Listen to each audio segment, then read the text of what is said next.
Hoje, de certa maneira, aqui, né, Felipe Salto, o presidente da casa, Hugo Motta, ele está celebrando como que o Congresso tenha ganhado essa parada. Ganhou? Você achou que pela decisão do Alexandre de Moraes ele dá mais crédito aí ao Congresso ou não? Lendo essa decisão, ele fala que os dois estão certos, hein?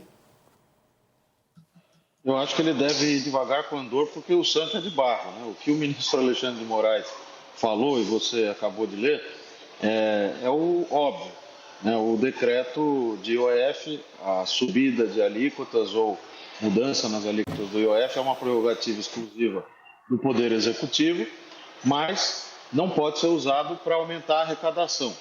Então, qual que é a solução para isso? O governo tem que mostrar que as medidas foram orientadas por questões regulatórias, explicar uma a uma quais foram essas motivações. Em que pese, Fabiola, a gente lembrar que governos passados, todos eles, mexeram no IOF à vontade e nunca houve esse tipo de intervenção.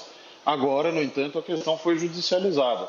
Vai caber à Fazenda explicar, tintim por tintim, quais foram as motivações e que, se houver aumento de arrecadação, como a gente sabe que haverá, trata-se de efeito colateral e não do objetivo fundamental da medida que foi tomada. Juridicamente, essa é a saída para a Fazenda. De modo que eu acho que o presidente Hugo Motta está se precipitando ao interpretar o que foi dito aí na decisão.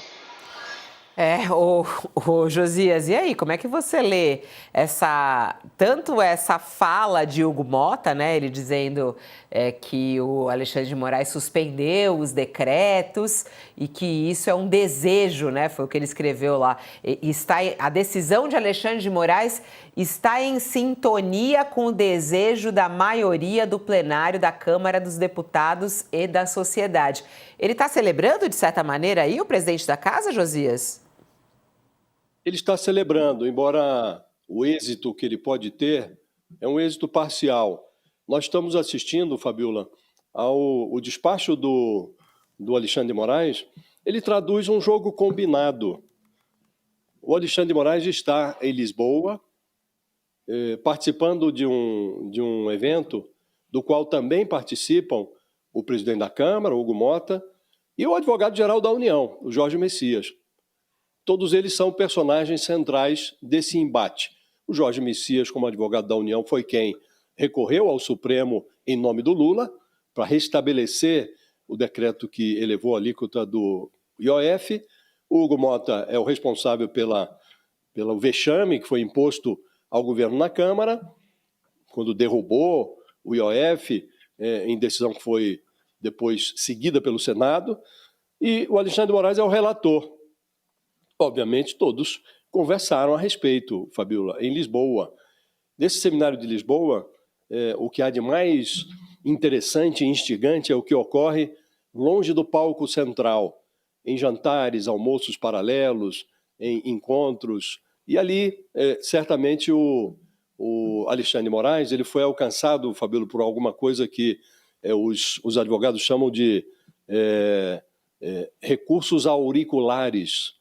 Quando a parte interessada chega no pé do ouvido do ministro relator e diz o que acha a respeito do tema. E o que fez o Alexandre de Moraes? Ele deu um despacho que, na prática, contenta parcialmente os dois lados. Ele está dizendo que o Lula tem razão ao dizer que cabe a ele, como presidente da República, decidir sobre a alíquota do IOF.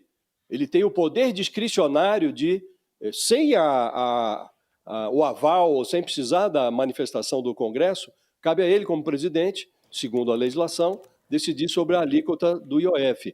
E ele dá também ele dá razão parcial ao Hugo Motta quando ele diz que, muito bem, o presidente pode deliberar sobre o IOF, mas não para fins arrecadatórios. Ele pode mexer na alíquota para diminuir ou para elevar, para regular uma determinada atividade do mercado. Então, a função é regulatória, não arrecadatória. Então, ele está dando razão aos dois lados. O Congresso não poderia ter derrubado o decreto do presidente, pura e simplesmente, porque cabe ao presidente decretar a alíquota do IOF. Então, se o Congresso queria evitar, ele que recorresse ao Supremo, ele tinha que ter manuseado outro tipo de recurso, e não a derrota por meio do voto com um projeto de decreto legislativo. E agora, as duas partes tendo razão parcial, mas não resolvendo o problema, porque o Lula pode fazer o decreto, mas diz o Alexandre de Moraes que não para arrecadar. E todos sabem que o governo quer é arrecadar.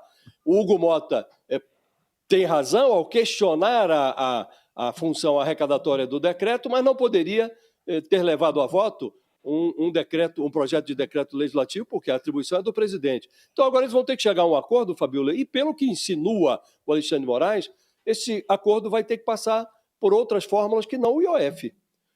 O governo vai ter que morder um pedaço maior, tinha um entendimento aí que poderia ser até um bom entendimento, se fosse levado adiante. O Hugo Mota e o Fernando Haddad, antes de entrarem em confronto, eles estavam discutindo a hipótese de reduzir um pedaço do chamado gasto tributário, que são aqueles mimos, aquelas isenções que são concedidas a determinados setores da economia. Falava-se no início, a Fazenda queria 20%, depois a Câmara falou, não, 20% é demais, quem sabe a gente fica com 10%. Talvez eles cheguem ao entendimento em torno do gasto tributário. Seria um bom entendimento. Esquece o IOF e vamos resolver isso por meio da redução de um pedaço desse bolo, que é um bolo extraordinário de mais de 500 bilhões de reais. Pode ser por aí a saída. Então, o que está insinuando o Alexandre de Moraes, Fabiola, é que as partes terão que se entender, porque senão sofrerão derrotas, porque ele está dando razão parcial, mas está dizendo na prática que os dois também não têm razão. Então, eles vão ter que chegar a um entendimento, essa conciliação de que falou Alexandre de Moraes, talvez tenha que passar por um outro mecanismo que não seja o IOF. E é muito interessante que a gente está narrando essa briga entre o Congresso e o governo através dessas falas, às vezes protocolares e às vezes nem tanto, às vezes pelas redes, mas eles também colocaram aí essa questão dos ricos versus os pobres. Isso também está ocorrendo de maneira paralela e, às vezes, de uma forma muito direta a essa discussão do IOF e da briga entre eles. E aqui mesmo no nosso chat, tem várias pessoas colocando aqui, querendo que a gente fale sobre esse assunto, né? Porque o governo está, de certa maneira, acompanhando uma campanha que foi lançada pelo PT, utilizando vídeos de inteligência artificial e falando dessa disputa entre os ricos e os pobres, o quanto essas medidas tomadas pelo governo, elas são prejudiciais ao equilíbrio do nosso país, ao combate à desigualdade e também quanto que essas medidas prejudicam as pessoas mais pobres do nosso país. E, por outro lado, o Congresso também responde dessa maneira pelas redes sociais. Ontem a gente viu os movimentos sociais sair da inteligência artificial e ir para as ruas e produzir imagens reais, como a invasão da sede do Banco Itaú, lá na Faria Lima, como uma forma de dizer que os pobres estão protestando contra os ricos. E aqui no nosso chat o pessoal fala, Congresso inimigo do povo, Hugo Mota inimigo do povo. Vamos lá, Felipe Salto, como economista, você acha que essa disputa entre ricos e pobres está por trás disso? Isso é uma boa saída para o governo? Quer dizer, o governo estimular isso pode ajudar o governo a se comunicar melhor com seus eleitores?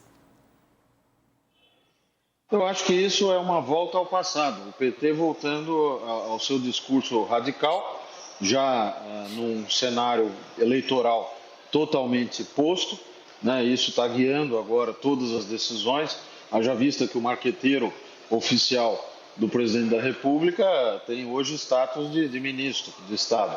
Então, eu vejo dessa forma, é lamentável. Nós não estamos discutindo, aparentemente, de fato, o interesse social, como promover um ajuste das contas públicas que pudesse recobrar as condições de crescimento econômico sustentável do país, reequilibrar receitas e despesas, conter o crescimento da dívida. Então vai para esse tudo ou nada, aproveitando aí essa coisa das redes sociais, que é como a gente sabe, né, e como a gente conhece, e fazendo esse jogo que a direita também faz, de certo modo, de usar essas trincheiras virtuais para tentar alimentar esse debate, essa discussão, para dizer o mínimo, né? Agora, o problema central continua sem solução. Eu quero saber como que o governo vai aumentar as receitas, como o Congresso vai colaborar ou não para isso, cortando o benefício tributário, por exemplo, como o Josias falava, né? Essa proposta já está há várias semanas prometida pelo Ministério da Fazenda, até hoje não foi apresentada. A gente sabe que tem exceções aí, o Simples Nacional, a Zona Franca de Manaus, a cesta básica, todos esses provavelmente vão ficar de fora. Mas mesmo que se corte 10% do que sobrar, a gente teria algo como 25 a 30 bilhões, que é bastante coisa. Então, está na hora de colocar um pouco a mão na consciência e avançar com medidas que de fato gerem resultado. O resto é esse fla-flu que agora talvez entre numa exponencial até a campanha no ano que vem.